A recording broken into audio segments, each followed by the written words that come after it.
Hello అండి, అందరికీ నమస్కారం. నేను మీ కట్టా కార్తీక్. నల్గొండ దొరవారు మళ్ళీ వార్తల్లోకి ఎక్కారు. ఈసారి వివాదాల్లో ఇరుక్కున్నారు.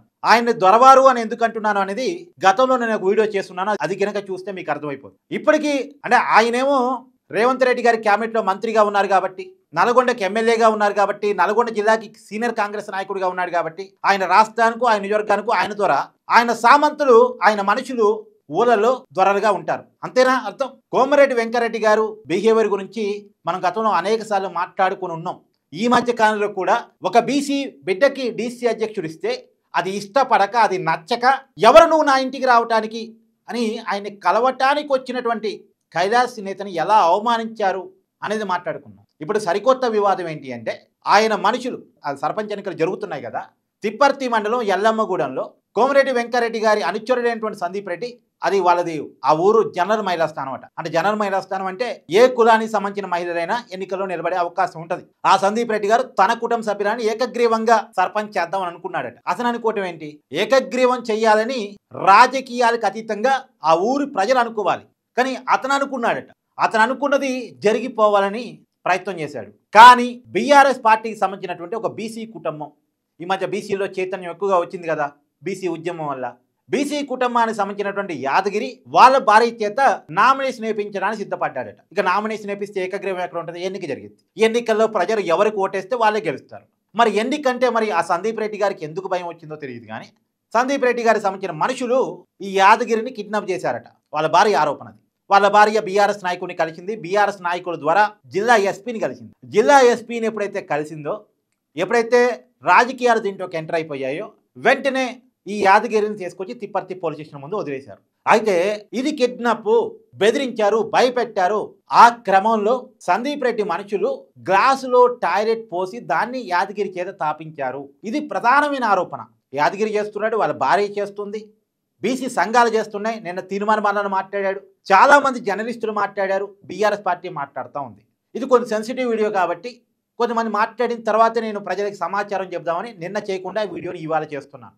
సరే, కొంతమంది మాత్రం ఒక వీడియో రిలీజ్ చేశారు సోషల్ మీడియాలో. ఏంటంటే, ఇతను వాళ్ళ ఫ్రెండ్స్తో కలిసి మందు తాగుతున్నాను, నువ్వు కంగారు పడకని వాళ్ళ భార్యకి కాల్ చేశాడని దానికి సంబంధించిన వీడియోని బయటకు రిలీజ్ చేశారు. అయితే ఇది ముందు రిలీజ్ చేసింది, తర్వాత అతను భయపెట్టారు. అంటే సహజంగా కిడ్నాప్ చేసిన వాళ్ళు ఎట్టుంటారంటే, ఇది బయటికి ఇష్యూ అయిద్దని చెప్పేసి ముందు భయపెట్టి, నువ్వు ఇలా మాట్లాడు, మీ భార్యకి ఫోన్ చేసి నేను ఫ్రెండ్స్తో ఉన్నాను, భయపడుకొని చెప్పు అని చెప్పిస్తారు. సహజంగానే చెప్పిస్తారు, భయపెట్టి చెప్పిస్తారు. ఇప్పుడు వాళ్ళ కళ్ళ ముందు ఉండి వాళ్ళు కొడుతున్నారు, భయపెడుతున్నారు అనుకున్న పరిస్థితుల్లో, చంపేస్తారు అనుకున్న పరిస్థితుల్లో, వాళ్ళు చెప్పినట్టు యువతల వ్యక్తి నటిస్తాడుగా, వాళ్ళు చెప్పినట్టు యువతల వ్యక్తి వింటాడుగా.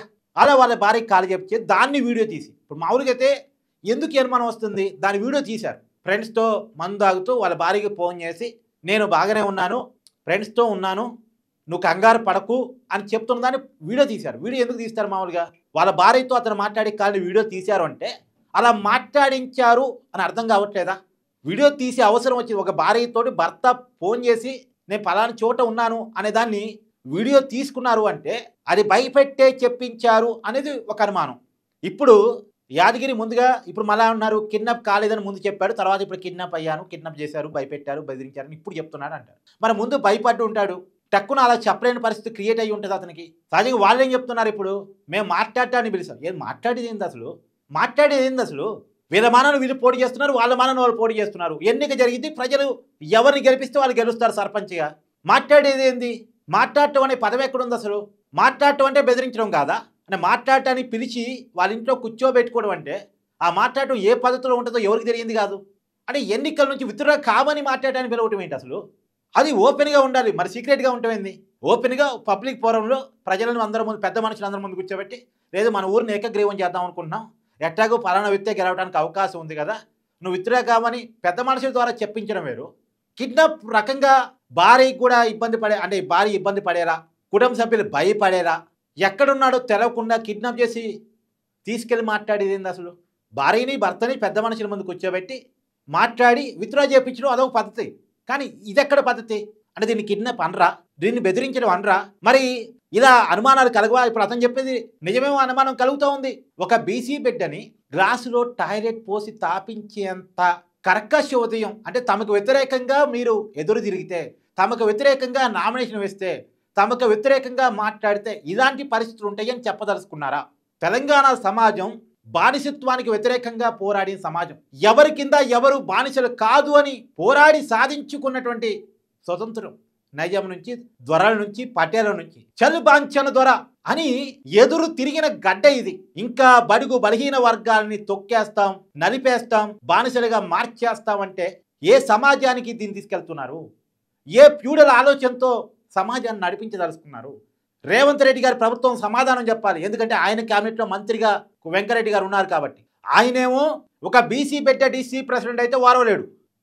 కాంగ్రెస్ పార్టీకి లాయలు, కమిటెడు, ఓయూ విద్యార్థి, తెలంగాణ ఉద్యమకారుడు, డీసీ అధ్యక్షుడు అయితే వారవుడు. వాళ్ళ మనుషులేమో తమకు వ్యతిరేకంగా సర్పంచ్ నామినేషన్ ఇస్తే వారవరు. అంటే ఏం చెప్పదలుచుకున్నారు? అంటే మాకు బానిసలుగా ఉండండి అని చెప్పదలుచుకున్నారా? మాకు బానిసలుగా బతకండి అని చెప్పదలుచుకున్నారా? బానిసత్వానికి వ్యతిరేకంగా, వెట్టి చాకరికి వ్యతిరేకంగా, వివక్షకు వ్యతిరేకంగా, అసమానతలకు వ్యతిరేకంగా పిడికెలు బిగించి ఎర్ర జెండాలెత్తి పోరాడిన గడ్డ తెలంగాణ గడ్డ. ప్రతి బిడ్డకి ఓ పౌరుషం ఉంటుంది తెలంగాణ గడ్డ మీద. పోరాటం తెలంగాణ బిడ్డలు కొత్త కాదు. ఈ దేశంలో ఏ రాష్ట్రం కూడా పోరాడి సపరేట్ కాలేకపోయింది. కానీ తెలంగాణ చాలా డిమాండ్ ఉన్న తెలంగాణ పోరాటానికి ఢిల్లీ కోటలు తల వంచి ప్రత్యేక రాష్ట్రాన్ని ఇవ్వాల్సి వచ్చింది. ఎందుకు?